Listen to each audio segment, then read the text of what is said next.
ce rendez-vous d'information, il est 13h partout en Côte d'Ivoire. Voici les titres de ce journal. Fonction publique, un centre de perfectionnement inauguré à Abidjan par le Premier ministre Robert Begré-Mambé.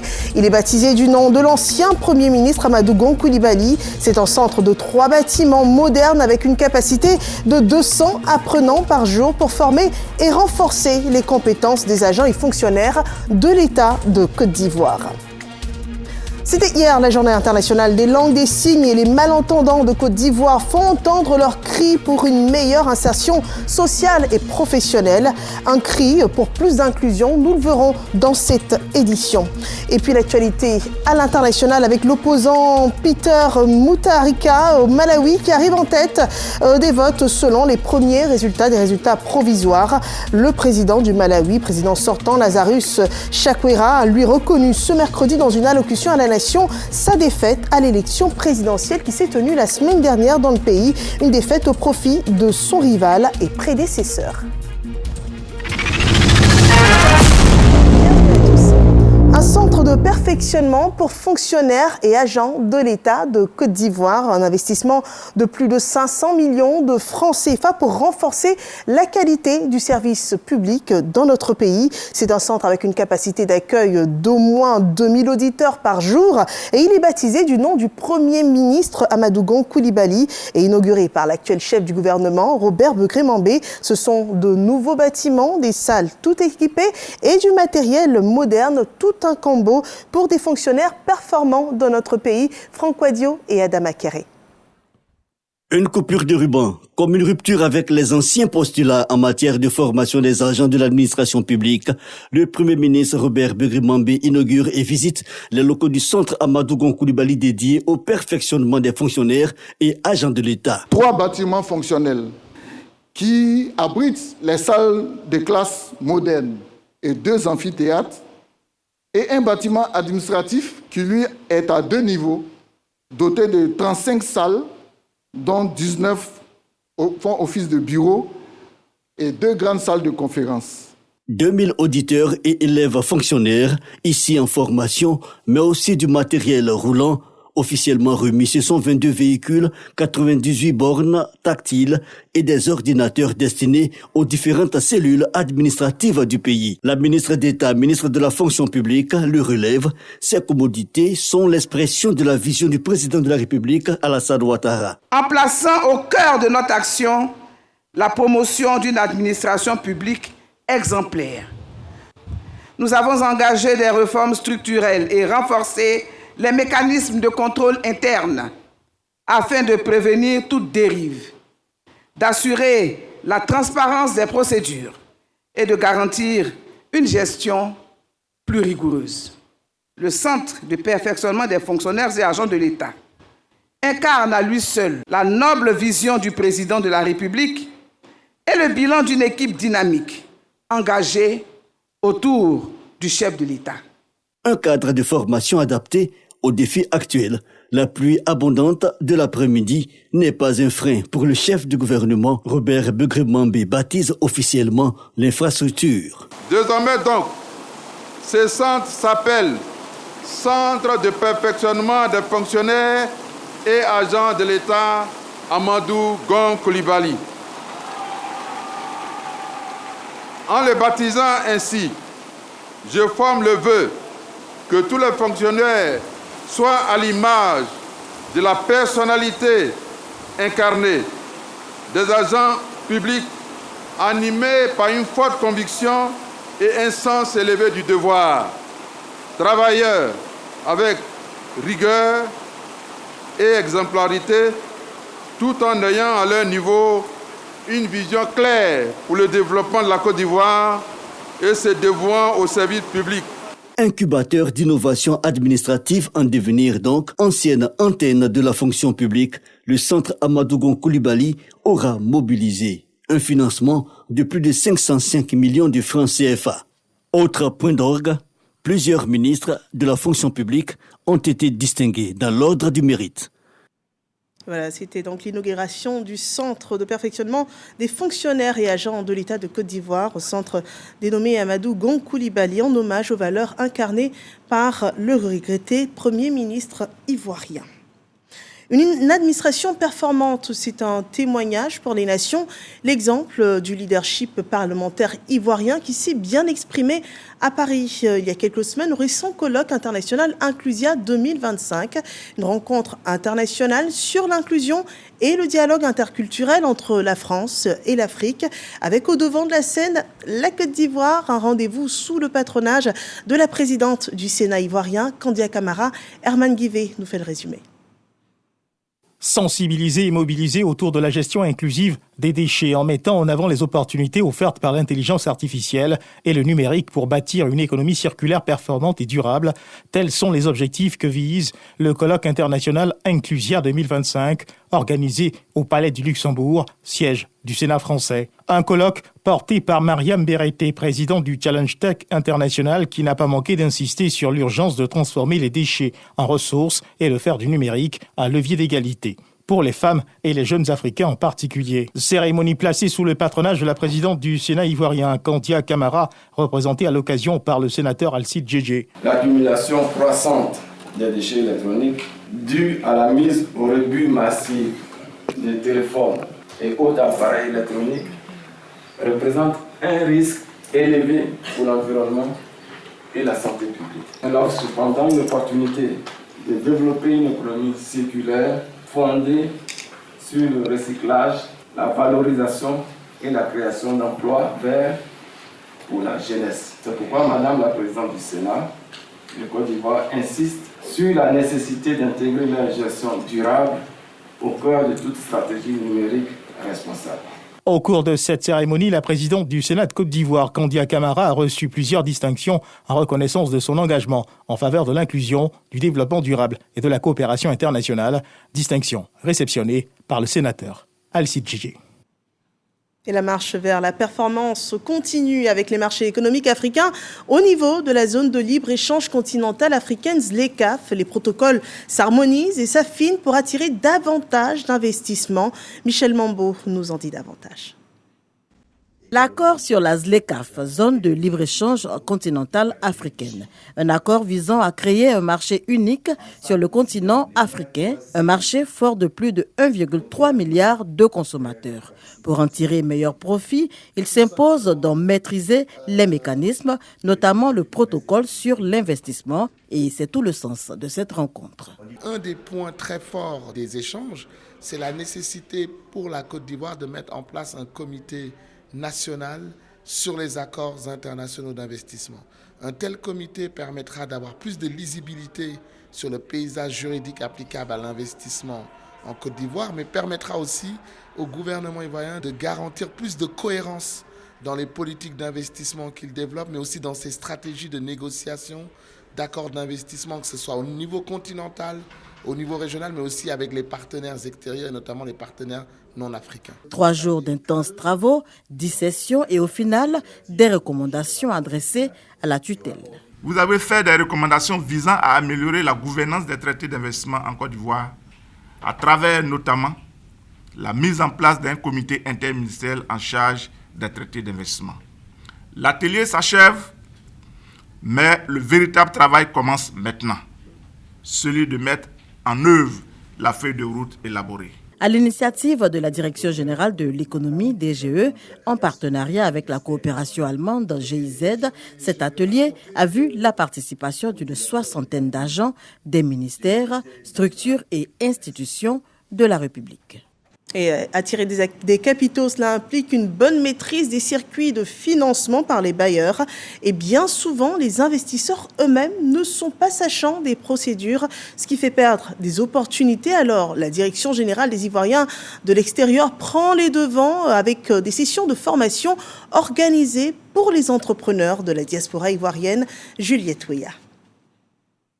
Ces femmes et hommes sont entrepreneurs établis à l'étranger. Ils ont décidé de revenir dans leur pays, la Côte d'Ivoire, pour investir et contribuer à l'économie. Nous poursuivons nos efforts pour développer des partenariats stratégiques dans le cadre de la CEDEAO de la ZLECAf pour vous permettre d'avoir accès à de plus grands marchés.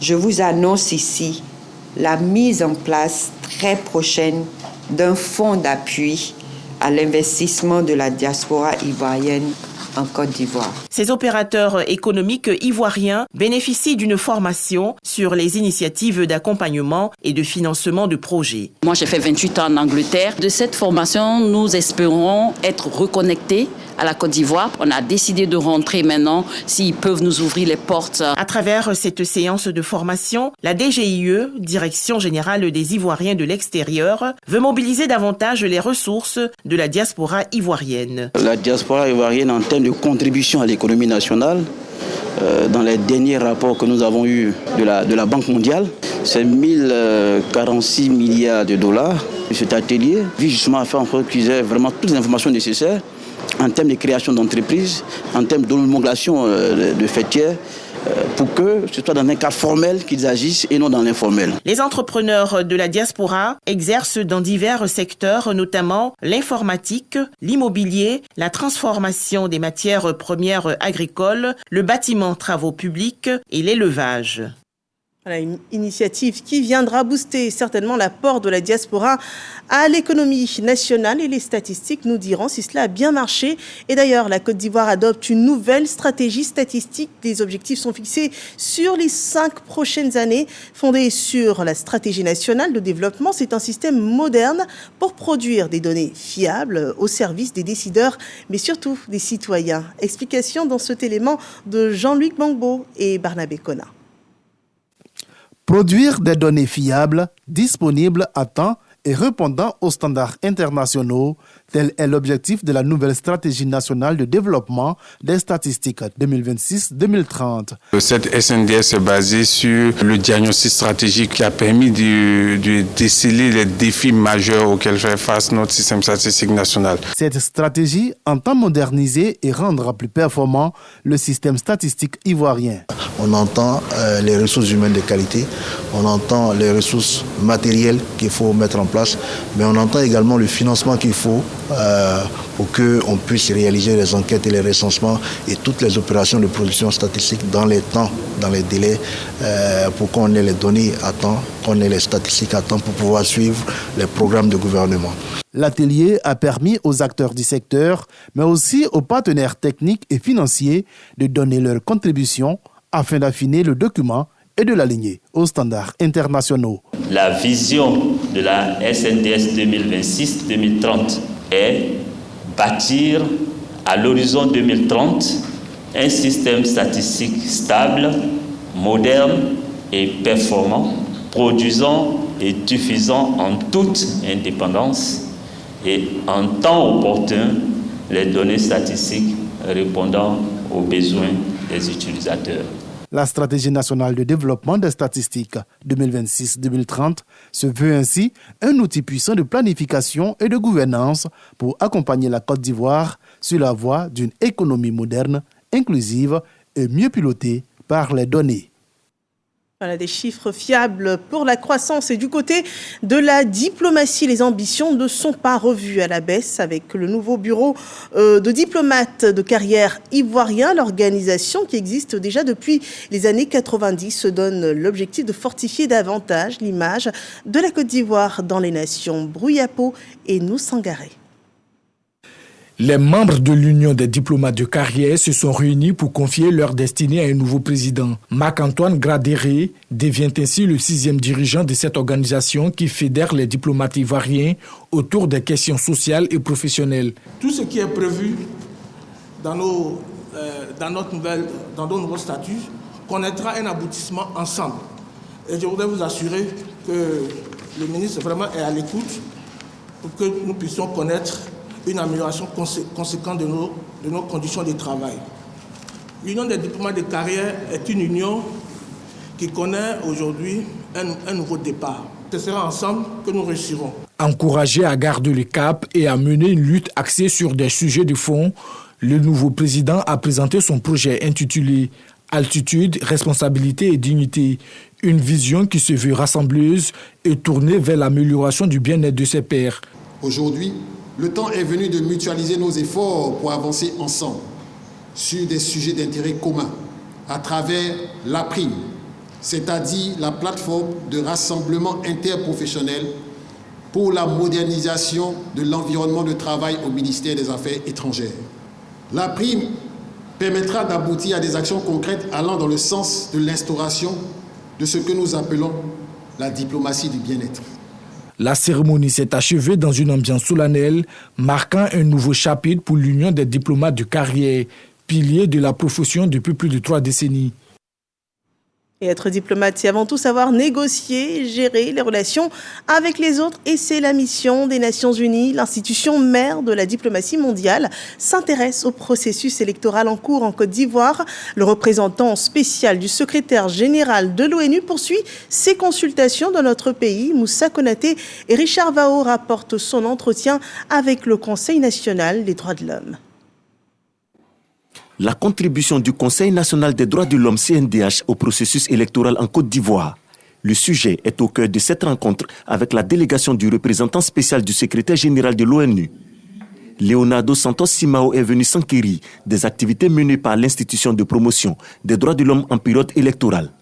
Il s'agit d'une institution avec une composition multiforme qui est implantée dans tous les pays et qui s'assure que les droits des citoyens sont respectés.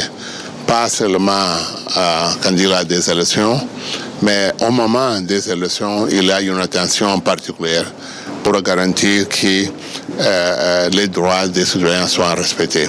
Et une attention que le Conseil donne aux jeunes aussi, parce qu'il y a toujours le risque d'instrumentalisation des jeunes pour commettre des actes contraires à la paix et la stabilité. Nous leur avons fait le point de ce que nous avons commencé à faire dans le cadre du processus depuis 2024. Nous allons déployer plus de 1000 observateurs sur le terrain à l'effet de nous assurer de la transparence et de l'intégrité de ce processus-là. Et nous avons un axe qui est très important, qui est l'alerte précoce. Un mécanisme que nous avons mis en place à l'effet de nous faire remonter en temps réel les éventuels incidents sur le terrain afin d'apporter des réponses. Dans le cadre de ces consultations préélectorales, le représentant spécial du secrétaire général de l'ONU a échangé avec l'ensemble des acteurs politiques. Il s'est également entretenu avec le président de la CEI, Ibrahim Koulibaly Kuibier. Une somme de consultation pour garantir des scrutins transparents et inclusifs. Et parlant d'inclusion, écoutons la voix des malentendants ce mois de septembre. Elle se fait entendre et comprendre à travers la Journée internationale des langues des signes, célébrée le 23 septembre de chaque année. C'est un cri silencieux, mais un cri puissant qui clame l'urgence de l'insertion sociale et professionnelle des personnes souffrant de surdité. C'est une voix que nous font entendre Nadège Kassi et Martha Kissi. Dans cette salle, pas de discours ordinaire, mais bien des gestes qui traduisent leur souhait de jouir des droits comme tout le monde. En cette journée internationale des langues des signes, les personnes sourdes et malentendantes plaident pour leur insertion dans la société. Un simple moyen de communication, mais c'est un droit de l'homme. Donc pour l'application de tous les autres droits de l'homme, il faut prendre en compte la langue des signes, qui peut être vue comme un droit fondamental pour les personnes sourdes. Parce que pour avoir accès aux différents services, comme avoir accès à l'éducation, ou la santé, ou l'information, ou l'emploi, il faut pouvoir communiquer avec son environnement. La CEDEAO s'est jointe à l'appel. L'organisation sous-régionale réaffirme son engagement pour l'insertion professionnelle des personnes sourdes. Nous avons prévu d'accompagner ces personnes car elles ont réellement besoin d'être entendues, elles ont besoin réellement d'être reçues et de voir comment est-ce qu'on peut les faire participer dans le cadre de la vision de la CEDEAO. Et puis voir aussi comment est-ce qu'on peut les impliquer au maximum dans toutes les activités que nous organisons. Cette célébration placée sous la présidence du ministre de l'Emploi et de la Protection sociale ouvre la voie désormais à des résolutions pour la prise en compte des droits des personnes sourdes et malentendantes en Côte d'Ivoire. Et on ne saurait évoquer l'inclusion sans faire référence à la solidarité. L'ONG Emmanuel redonne espoir aux veuves et aux orphelins, des personnes vulnérables qui reçoivent vivres et des kits scolaires pour retrouver quelque peu dignité et paix intérieure. C'est une action solidaire rapportée par Marina Manzan et Martha Kissi.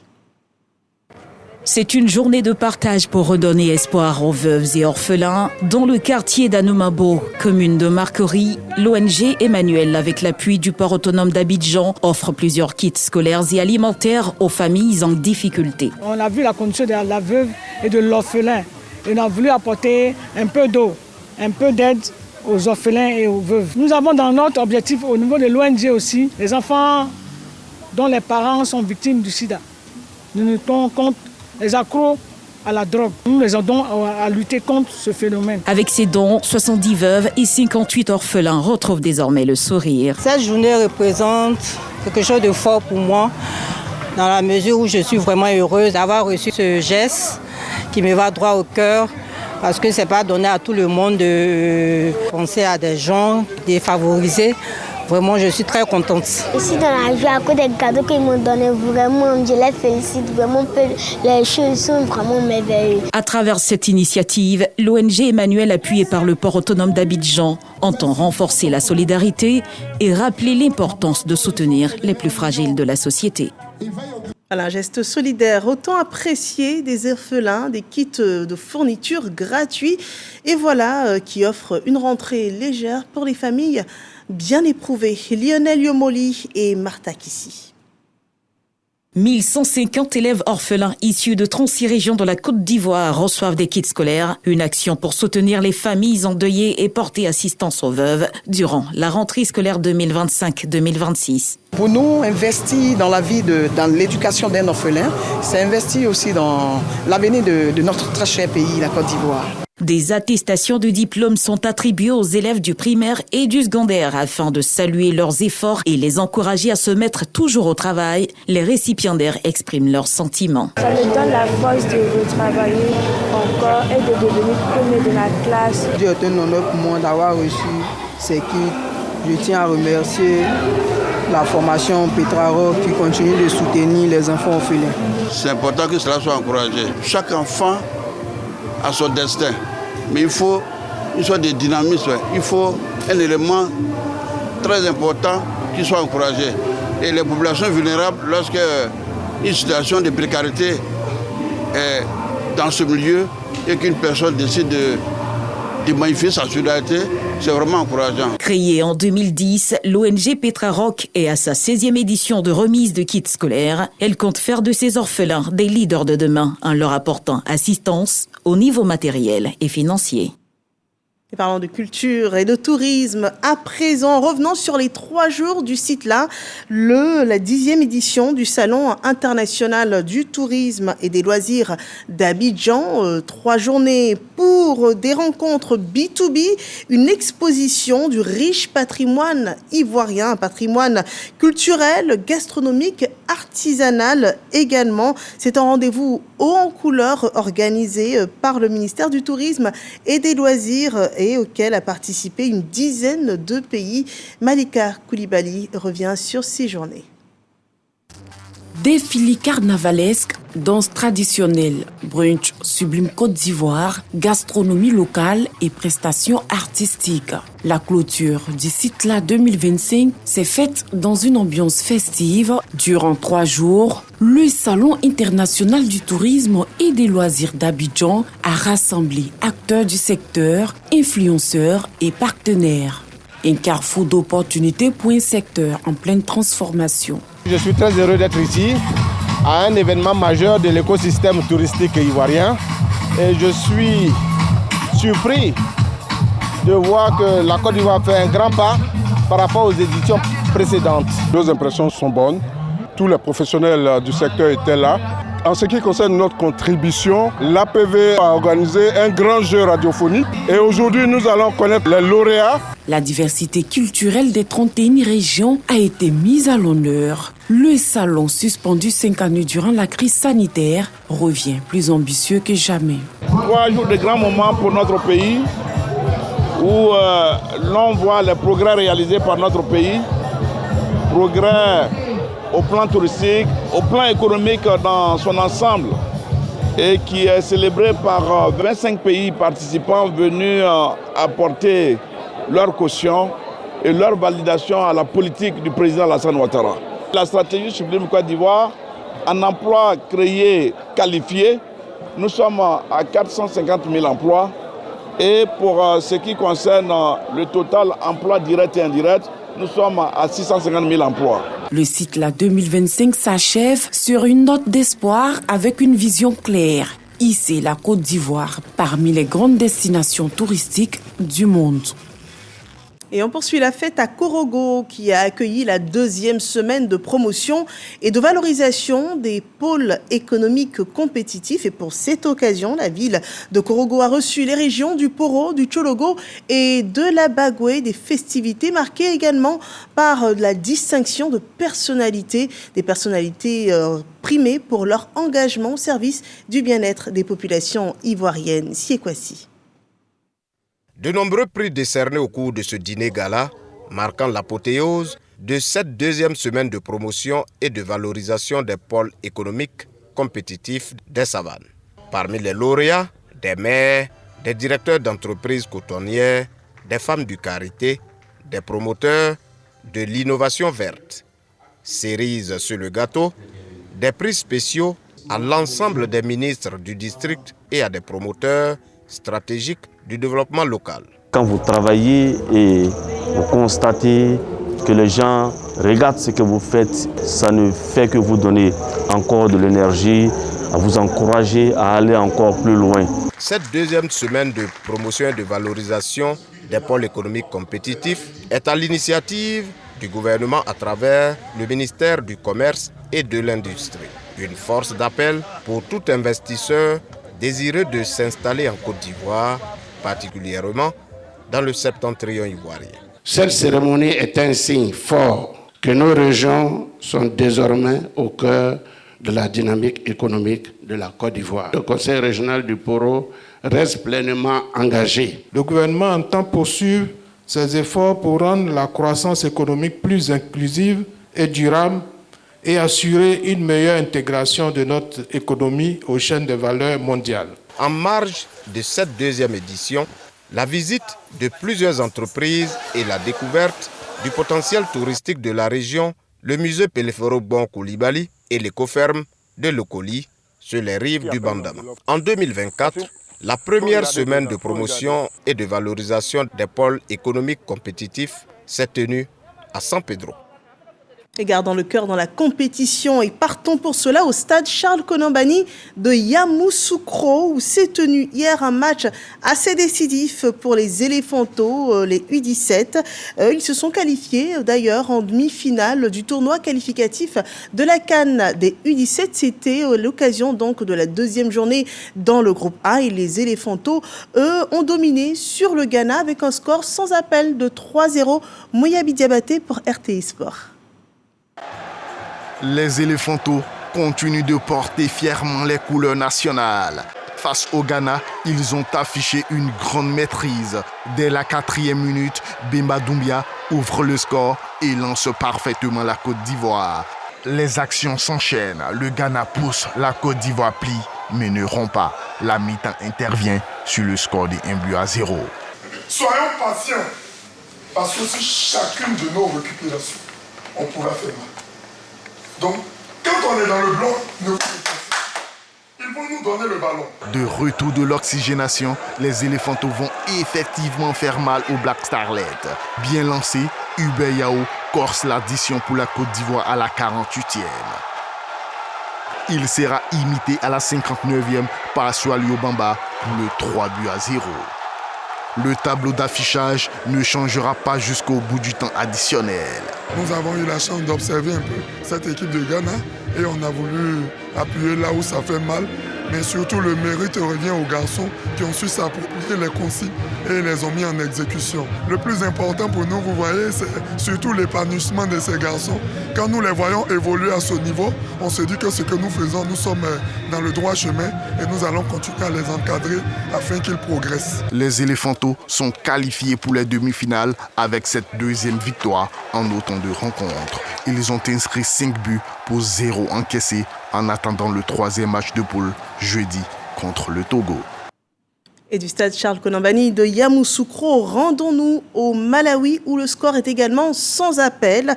Le président, donc l'ex-président Peter Mutharika, arrive en tête du scrutin présidentiel selon les résultats provisoires. Le président actuel sortant du Malawi, Lazarus Chakwera, a lui reconnu donc ce mercredi dans une allocution à la nation sa défaite à cette élection présidentielle qui s'est tenue la semaine dernière. Une défaite au profit de son rival et prédécesseur Peter Mutharika qui est arrivé en tête des votes, comme nous vous le disions précédemment, selon les résultats provisoires de cette élection. Et c'est la fin de cette édition. Merci de nous avoir suivis.